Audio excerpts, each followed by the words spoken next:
Hi again, VC. This is the second part of my top 15 albums of the 90s video for the Paige Martin's 1000 subscribers contest.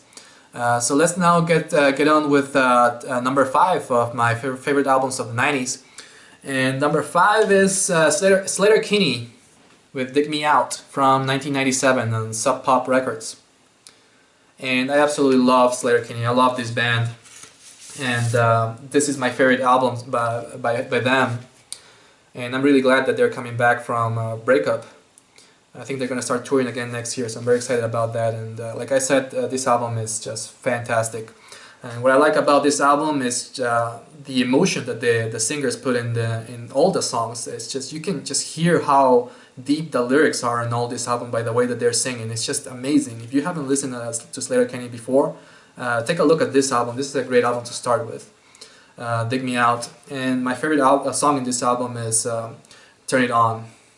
Fantastic tune. I love this album, and a great album of the 90s. Almost a classic. So that's number 5. And by the way, this reissue is amazing. You see a lot of bad reissues out there. This one is not one of those. This one is amazing. It came in great packaging. Very nice looking record with all the original artwork as well.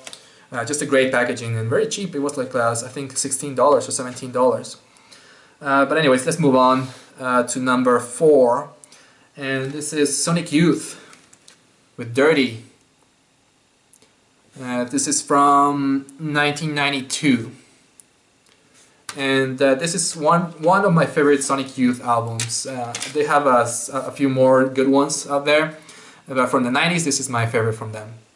And a lot of great classic songs in here, like 100%, what else is here? Sugarcane, Nice Fit, Swimsuit Issue. It's like a ton of really good songs in here. And what I like about Sonic Youth and this album in particular is that they really make noise and distortion sound good. And also they influenced a lot of bands with this album, so I absolutely love this one. And even nowadays I keep listening to this one very often, so by far one of my favorite albums of the 90s. This one is number 4, Sonic Youth with Dirty. And let's move on now to number 3, another great or classic punk rock album of the 90s. This is Rancid with And Out Come the Wolves, and this one is from 1995 on Epitaph Records. And if you haven't listened to Rancid before, you're in for a ride, because they put out so much energy in their songs. In particular, this album, they just have a lot of really fast-paced, catchy, angry, loud songs, and it's just an absolute classic. And the thing about this album is it has 19 songs, and none of them are bad. You can listen to this album, and you will think that just 5 minutes just passed, because the album is just amazing. Very fast paced, and it will just rock your socks off. It's amazing. And like I said, I couldn't stop listening to this album back in the 90s. I absolutely loved it. And I also have the picture disc of this LP, and I have it framed here in my room, in my music room. And one of the reasons why I have it framed is because it doesn't sound very good. You know how picture discs are; they don't sound very good, and also the whole album is not included in the picture disc. So I might as well just have it hung and framed, because it looks really nice but doesn't play very good. So anyways, that's number 3, Rancid with And Out Come the Wolves. Number 2. And this one is it's usually listed as number 1 in almost all the lists that you see out there, the best albums of the 90s. It's another classic. It's a lot of glare here, but it's Radiohead with OK Computer.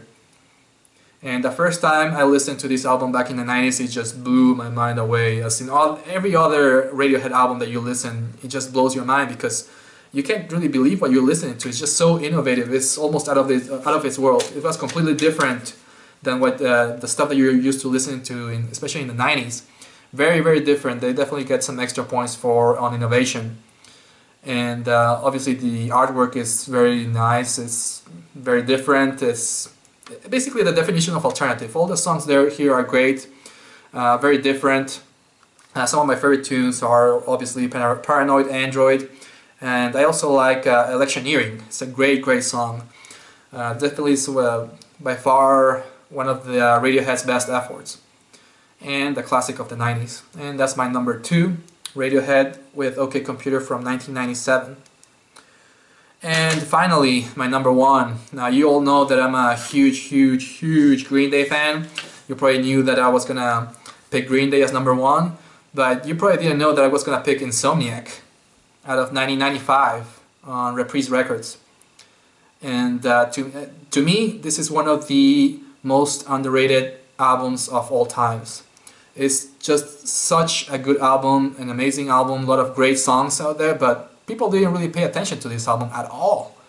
I think people were getting over the fact that Dookie was so radio friendly and so catchy, and then Green Day came out with this dark theme, loud, very almost like a sad theme, depressing album that nobody really could believe that these were the same guys.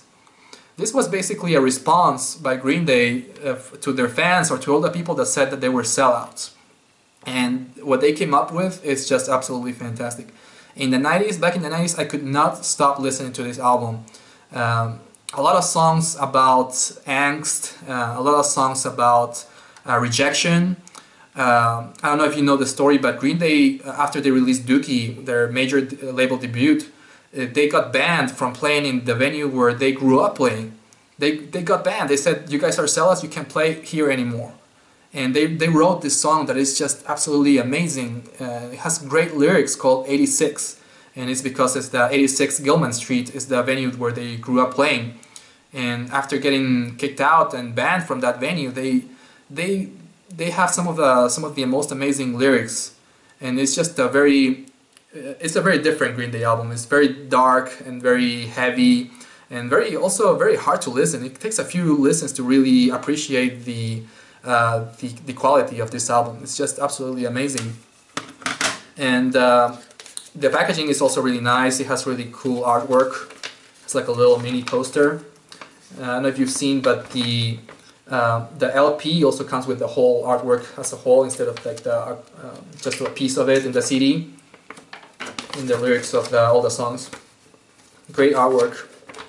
And by far this is my favorite Green Day album. I absolutely love it, and like I said, I could not stop listening to it in the 90s, and this is my list, so I chose Green Day with Insomniac as my number 1 album of the 90s. So that's about it for my top 15 albums of the 90s. If you have any comments, feel free to leave them here in the comment section. And again, congratulations Paige and the 1,000 subscribers. That's a really amazing thing. I hope you liked my response, and to all the people in the VC, thanks for watching, thanks for subscribing, and have a great day. Bye bye.